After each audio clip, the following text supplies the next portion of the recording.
Hey, this is Tony from the Cold Case Project, where we focus on unsolved cases across the United States. Our mission is to bring attention to these unresolved mysteries that need your help. All the information we cover in these cases is readily available on the internet, but we rewrite and repurpose it for the purpose of these videos. Our goal is to spread the word about the thousands of unsolved cold cases still out there. Thank you for watching. If you want to help shed light on these cases, make sure to like and subscribe for more content. Your support can make a difference.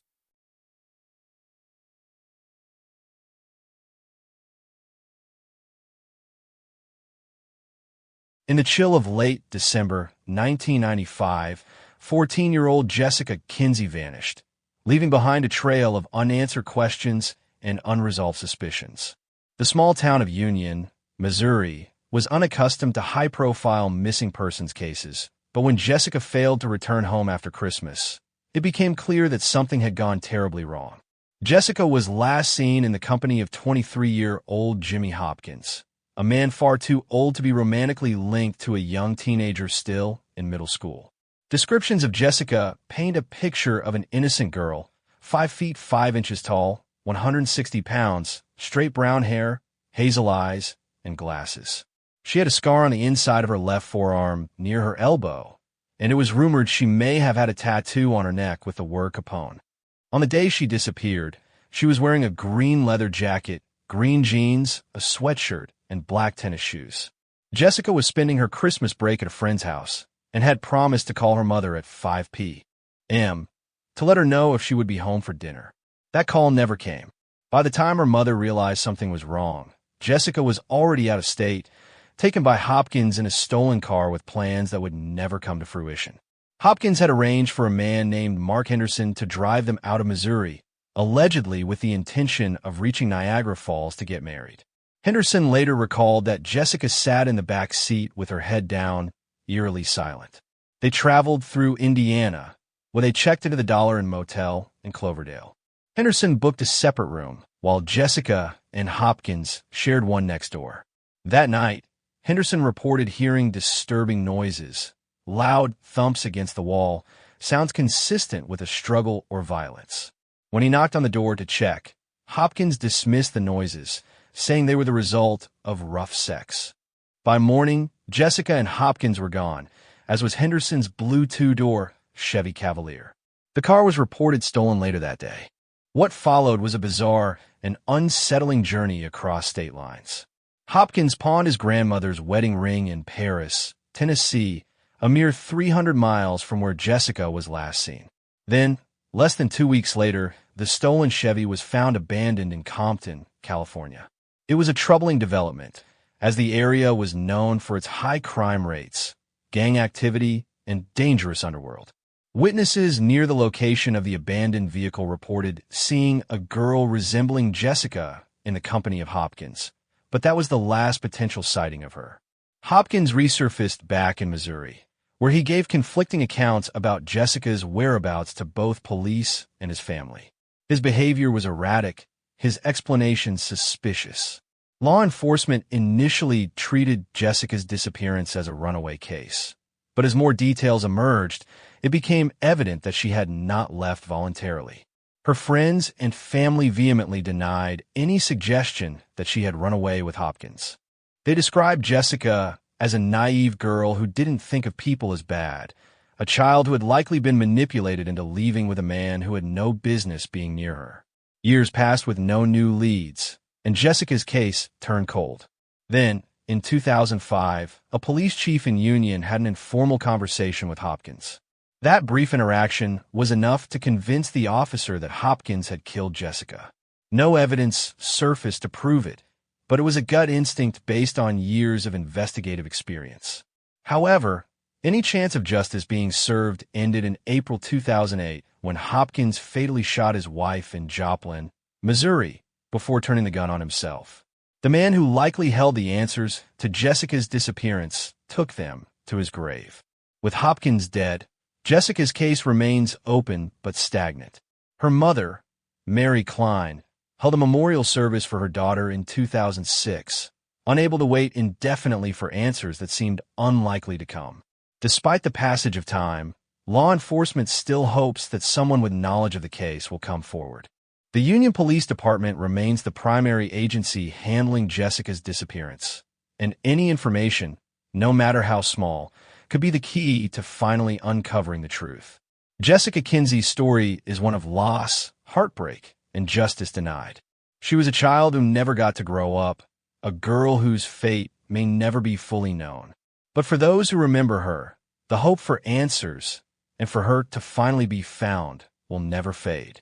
If you have any information about Jessica Kinsey's disappearance, please contact the Union Police Department at 636-583-3700.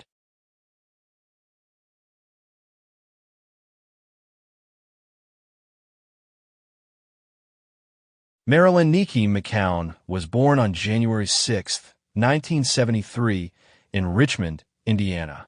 She was the youngest of 10 children, making her the baby of the family. Her father was particularly protective of her, and her sudden disappearance in 2001 had a profound impact on him, contributing to his declining health and eventual passing. At the age of 19, Nikki gave birth to her daughter, Peyton, with her then-boyfriend, Stephen Johnston. Though their romantic relationship did not last, they maintained an amicable co-parenting arrangement, both deeply devoted to their daughter. Nikki considered Peyton the center of her world. Nikki worked at the Montgomery Education and Pre-Release Center in Dayton, Ohio. She started as a prison guard before advancing to the role of head accountant. Her time there sparked an interest in law enforcement, inspiring her to pursue a career as an FBI agent or a U.S. Marshal. She was also attending Sinclair Community College in Dayton, studying criminal justice. By 2001, Nikki was engaged to Bobby Webster and looking forward to their wedding. Everything seemed to be falling into place, but tragedy struck on July 22, 2001. That morning, she attended church with Bobby before deciding to run errands. She dropped Peyton off at her parents' house and headed to Richmond Coin Laundry on Southeast Street to do laundry. While at the laundromat, Nikki returned to her parents' home and mentioned to her mother that 2 Hispanic men had been harassing her. Though agitated, she decided to go back to retrieve her clothes. That was the last time anyone in her family saw her. Hours later, when Nikki did not return home, Bobby became concerned. He called her sisters, Michelle and Tammy, but neither had heard from her. As time passed, their concern grew. By 10 p.m., the family began searching the roads between Richmond and Dayton, fearing she may have been in a car accident. They also called local hospitals, but found no leads. By 2 a.m., Nikki's father insisted they file a missing persons report. A search of her apartment revealed that she had left behind her purse and ID when she went to do her laundry, suggesting she had not planned to be gone long. Surveillance footage from a nearby deli showed Nikki making a purchase that day, but nothing appeared out of the ordinary. Authorities got involved when Nikki missed her shift at work, a highly unusual occurrence. As police began their investigation, they looked into the men who had allegedly harassed her. However, they were cleared after footage showed Nikki leaving the laundromat alone, appearing calm and not in distress. As police continued their search, Bobby Webster's behavior raised eyebrows. The day after Nikki disappeared, he called Sinclair Community College to request a refund for her in used tuition, only to be told her education was employer-funded. He also attempted to return their wedding rings and canceled their wedding venue to get the deposit back. When questioned, Bobby claimed he was trying to raise money to aid the search efforts. He took a polygraph test, which indicated deception, but without concrete evidence, police could not take further action. A significant breakthrough came on November 3, 2001, when Nikki's vehicle was found abandoned at the Meadows of Catalpa apartment complex in Dayton. The GMC Jimmy had its ignition tampered with, the door lock knocked in, and the battery and stereo missing. Her neatly folded laundry was still inside. The discovery raised many questions, particularly because Nikki had lived in that complex in 1997 with her ex-boyfriend, Stephen Johnston. Though police initially looked into him, he was quickly cleared after passing a polygraph and providing a solid alibi. Another man soon emerged as a suspect, Tommy Swint, a former corrections officer who had worked with Nikki at the Montgomery Education and Pre-Release Center. Investigators discovered that Nikki had been romantically involved with Swint, even as her wedding to Bobby was approaching. Her sister had warned her to end the relationship, suspecting Nikki may have been afraid to do so. Swint had a dark past. In 1991, Tina Marie Ivory, a sex worker, was found brutally beaten and strangled in Dayton. For 16 years, the case remained unsolved until a confidential informant named Swint as a suspect. Investigators uncovered a trove of evidence linking him to the murder, including DNA found on Tina's clothing. Despite denying involvement, Swint was indicted for Tina's murder on February 3, 2010. Just as police arrived at his home in Phoenix City, Alabama, to arrest him, a gunshot rang out. Swint had taken his own life, leaving behind a trail of unanswered questions. With Swint dead, investigators could not question him further about Nikki's disappearance. However, they continued piecing together her last movements. On the day she vanished, she had called a coworker who lived just a mile from the meadows of Catalpa. Authorities theorized that she may have willingly driven to Dayton, but encountered foul play there. Despite extensive searches, no sign of Nikki has ever been found. Her case remains classified as an endangered missing person, with foul play suspected. Her disappearance devastated her family, especially her father, who died without ever knowing what happened to his daughter. Peyton, now an adult with a child of her own, was raised by Nikki's mother and sisters. The pain of losing Nikki still lingers, as her loved ones continue to seek answers and justice. Authorities encourage anyone with information about Marilyn Nikki Macau's disappearance to come forward. Though the prime suspect is gone, her family still holds on a hope that one day the truth will emerge.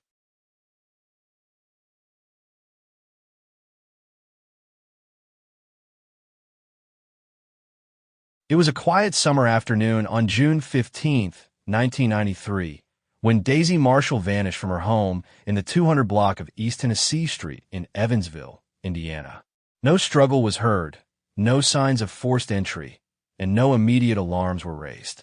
But what seemed like an uneventful day soon spiraled into a decades-long mystery, one riddled with accusations, legal battles, and lingering suspicions.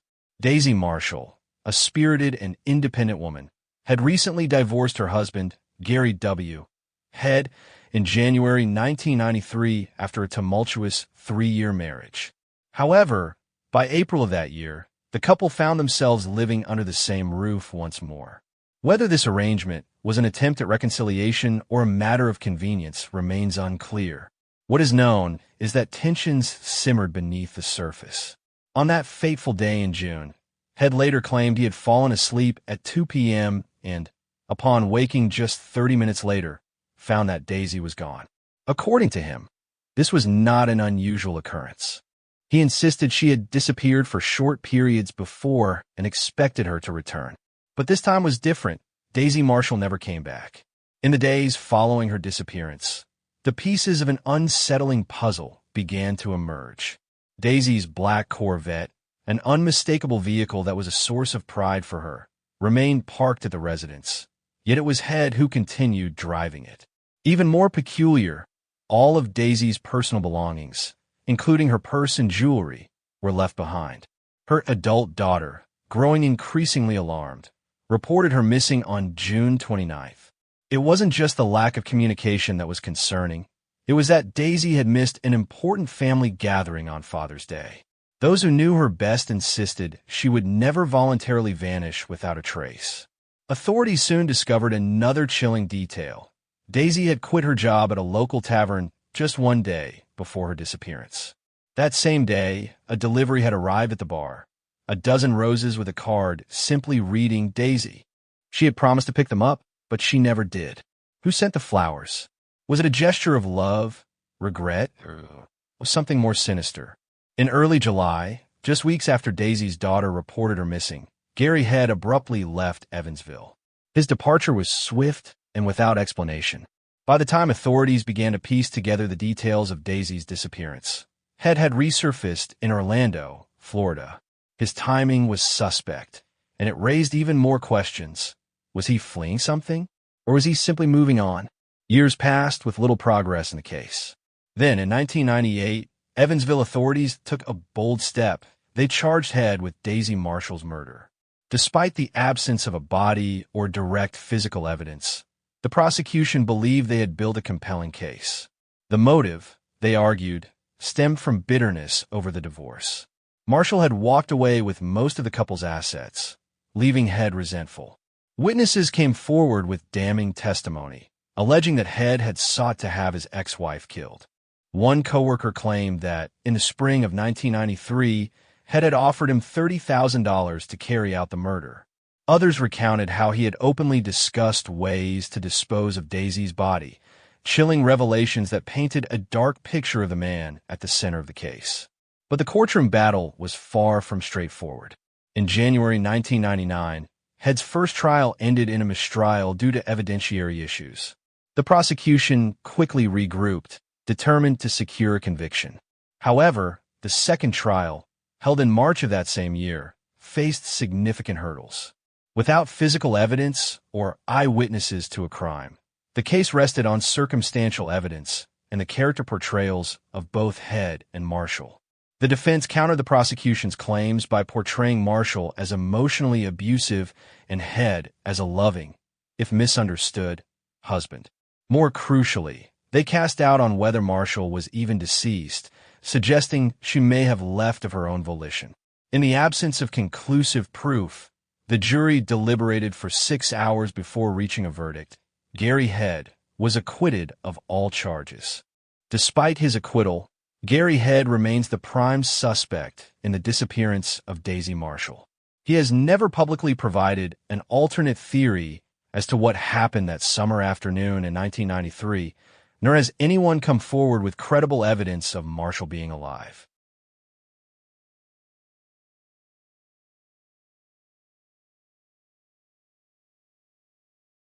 The night of May 24, 1990, was unremarkable in the small Indiana town of Elwood.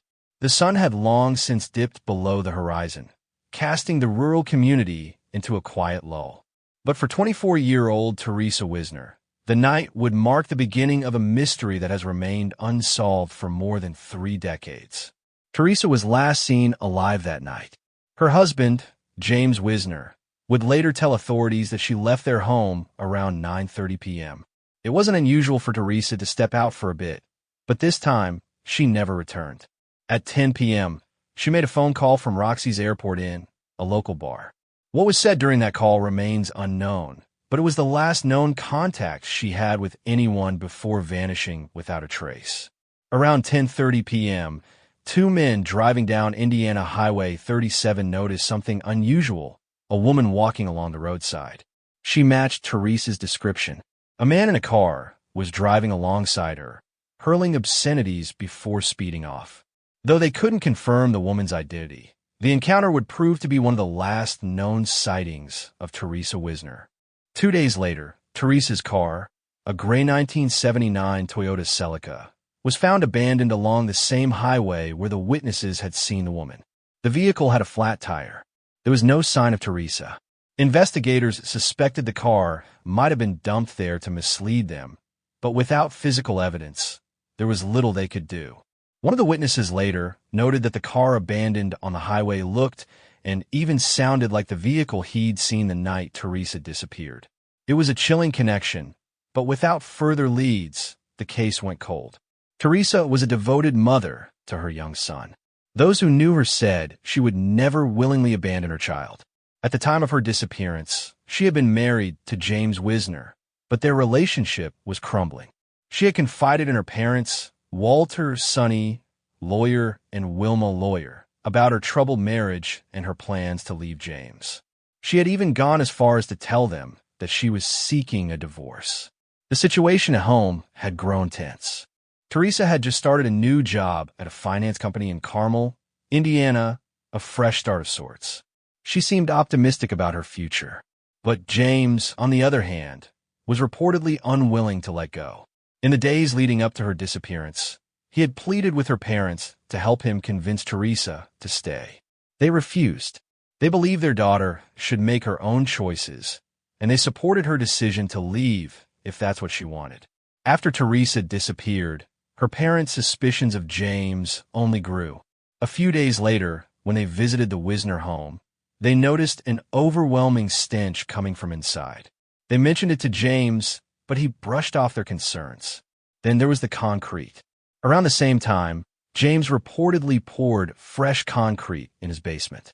Friends and family members found this odd, but police found no evidence of foul play during their searches of the home. James remained the primary person of interest in Teresa's disappearance, though he was never charged. He claimed Teresa had simply left and never returned, much like she had allegedly done in the past. But her parents never bought into that narrative. She had never abandoned her child before, and she had no history of running away. The evidence, or lack thereof, painted a different story, one of foul play and a cover-up. As the investigation dragged on with no answers, James cut off all contact between Teresa's parents and their grandson.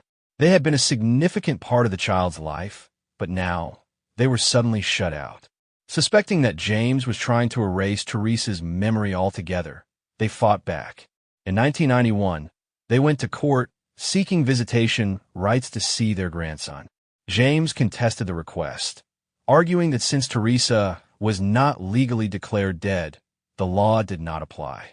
But the judge ruled in the lawyer's favor, citing a preponderance of evidence that Teresa was, in fact, deceased. It wasn't the same as a formal declaration of death, but it was a haunting acknowledgement that she was unlikely to return. Despite this ruling, Teresa's case remains unsolved. Over the years, investigators have pursued leads, re-examined evidence, and questioned individuals close to her, but her body has never been found.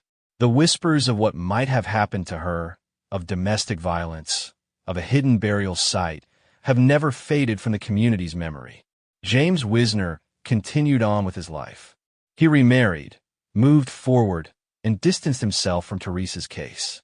But for Teresa's parents, the pain has never lessened. Every year that passes without answers is another year spent wondering where their daughter's final moments took place and whether justice will ever be served. More than 30 years have passed since that fateful night in May 1990, but the case remains open. Authorities still believe that Teresa met with foul play, and that someone, perhaps even someone close to her, holds the key to what truly happened.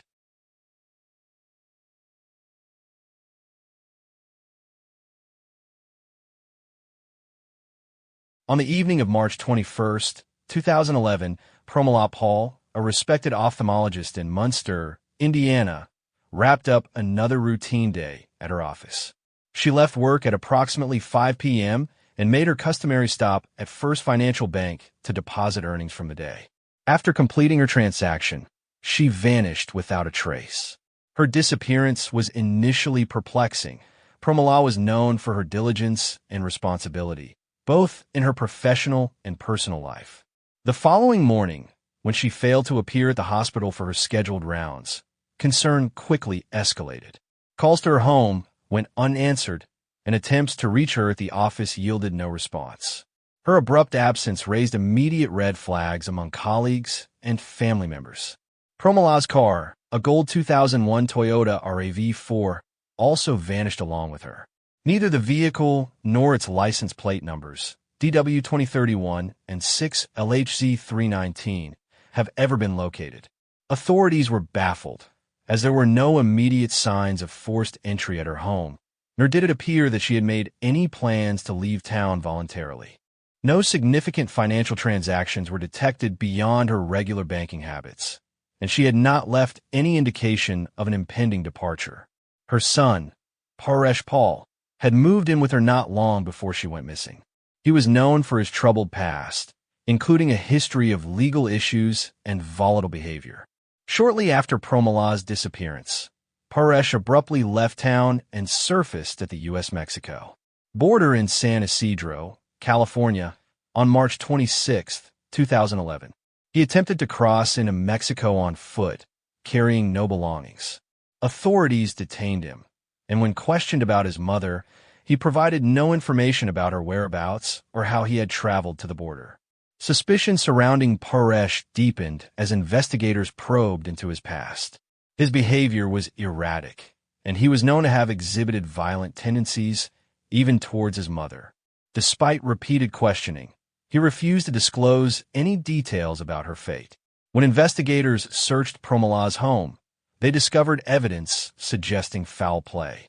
Though authorities have never disclosed the exact nature of this evidence, they remain convinced that she was murdered and that Paresh was responsible. Promala's history was complex.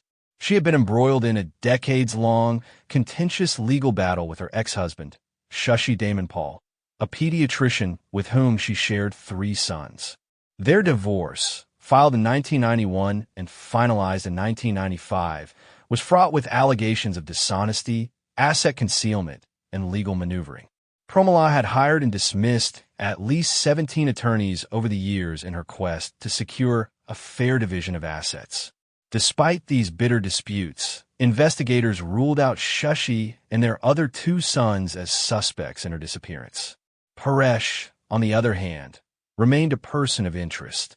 He had a documented history of legal troubles, including charges of public intoxication, battery, and driving under the influence. In a troubling development, he later attempted to sell a black 2010 Toyota RAV4 registered to PMP Associates, a company where Promala was listed as an executive, by fraudulently claiming he was the chief financial officer. This act of forgery led to his arrest and conviction, and in October 2012, he was sentenced to 5 years in prison. Despite these developments, Promala's body has never been found, and no one has been officially charged in connection to her disappearance. Law enforcement remains convinced that she met with foul play and that her son, Paresh, holds the key to the truth. Her case remains open.